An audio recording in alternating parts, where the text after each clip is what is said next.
Everyone, welcome back to the TraderLion channel. This is Richard here with Nick, and today we're starting a new series here on the channel where every week we'll be discussing a particular trading concept. And today we're starting with FOMO, the fear of missing out, and we'll be going into deep detail about both its causes and how to deal with it. And I think this is a really relevant concept right now because we've just ripped 8-9% off correction lows. I'm sure a lot of people are kind of feeling that FOMO creep up, a lot of emotions coming to play, and we'll be discussing how to address those in this video. Additionally, if you're really interested in this concept and want to learn the root causes and an entire system to deal with emotions like this, including confidence issues, discipline issues, greed issues, check out the Trading Psychology Masterclass, which we'll be doing with Tendler, a high-level mental game performance coach, the author of The Mental Game of Trading, and that will be linked down below. But with that said, let's dive right into the video. And Nick, to start things off, if you could just kind of give us a definition of FOMO and also kind of talk about the root causes of this issue.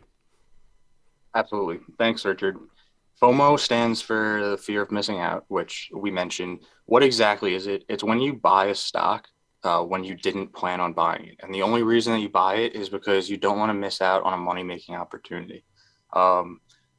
This isn't something that you only deal with as a beginner, which is a common misconception.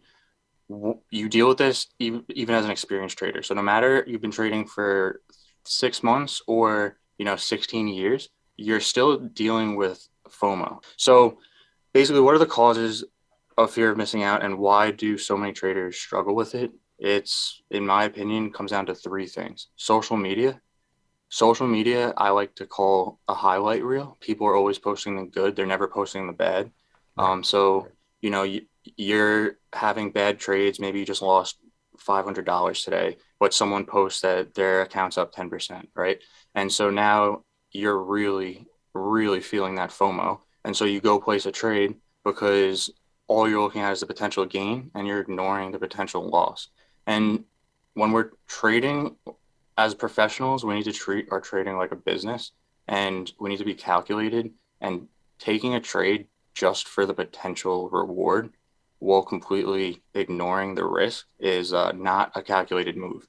So social media being the highlight reel, I would like to say, is one of the main causes of FOMO. The other is information overload, waiting for too many signals that you hesitate, and then you pull the trigger anyway when it's too late, chasing the stock. And then the third one is lack of rules. If you don't have rules, you don't have structure, you don't have a system, then you don't know exactly when to enter a stock and when to not enter a stock. And so without that structure and rules in place, all you're doing is reacting to your greed or your fear. You're reacting to your emotions. Yeah, and I just want to kind of double down on social media because I think that's a really big root cause of it. Because nowadays you can follow all these traders. They might be day traders, swing traders, position traders, and they might not even be trading like you, like your style, but you see them buying this stock, making money, and you feel like everybody else on the planet is making good trades and making money except you, and that kind of puts pressure on yourself. So really what I would recommend and kind of getting into dealing with FOMO is, first of all, during that first hour when you really have to concentrate on your process, your system, turn off Twitter, ideally for that first hour at least, but also for the whole day. You don't need to be watching Twitter and waiting for somebody to say, oh, I bought this. If your system is based on waiting for a trader to post and make a tweet of a stock that they maybe already bought and is past a pivot point and then buying once they have, you haven't done your due diligence. You haven't developed a system that will net you strong returns over the long run. You're not helping yourself out. So that's one thing. Also, when it comes to preparation, I think that's a great way to deal with FOMO. And going back to your information overload, Nick, I think that was a really excellent point because nowadays we've got all these tools. We've got charts there where we can watch hundreds, thousands of stocks at once and watch them move up and down. But really what you want to do is focus as much as you can on a very select handful of the best prime setups for your system. That might look very different for myself, for Nick, for Ray, for Ross. But what's really important is it must be your system developed through your process, your routines. And by focusing on only, 5 stocks max or 6 stocks, whatever you can watch and really watch closely, you're going to execute a lot better on those 5 stocks and get the most out of those potential trades than if you're trying to watch 10, 20, 50, 100 stocks at once and then find opportunities. So I think that's really important to remember. You want to focus your attention as much as you can and focus on execution more than just trying to find opportunities over here, scan intraday, and then jump into a trade because you see there's volume, you see it's breaking out, but it might not match your system. So I think that's really important. Another thing in terms of dealing with this is setting alerts. So this goes back to better execution.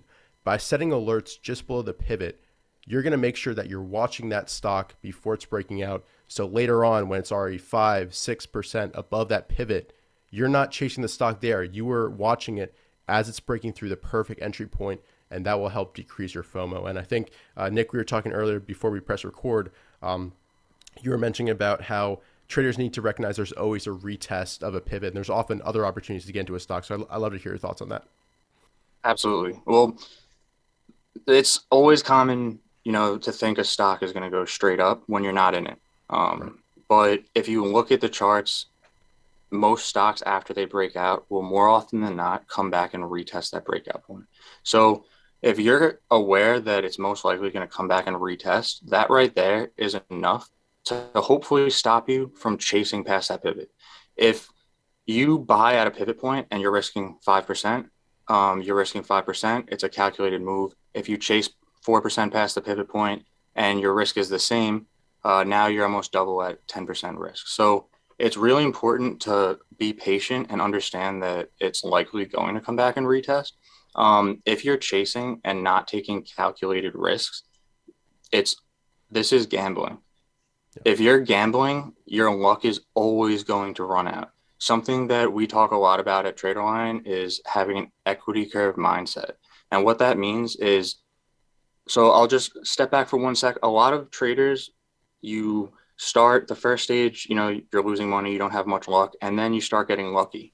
But your equity curve, it's up, down, up, down. It's very choppy, very volatile. We call this boom and bust. And it's because you have very bad habits, and they might be getting lucky in the short term, like chasing a stock that pays off pretty big. But the next time you do that, your luck's going to run out and you're ultimately going to lose money. And so your equity curve is very volatile and it doesn't go from the bottom left to the top right. So having an equity curve mindset, you're focused on smoothing that equity curve out and getting it to smoothly go from the bottom left to the top right. It's never going to be smooth, but you want to focus on getting it as smooth as possible and get rid of those volatility spikes. So I guess I would say, never chase a stock. And every time that you don't chase the stock and you sit on your hands and watch it go without you, two things are going to happen. One, it's either going to come back and pick you up, or it's going to leave without you. And you just made it easier the next time that you feel FOMO to sit on your hands, because now you're creating a habit. And each time that you sit on your hands, you're making it easier the next time to sit on your hands and not give in to that feeling.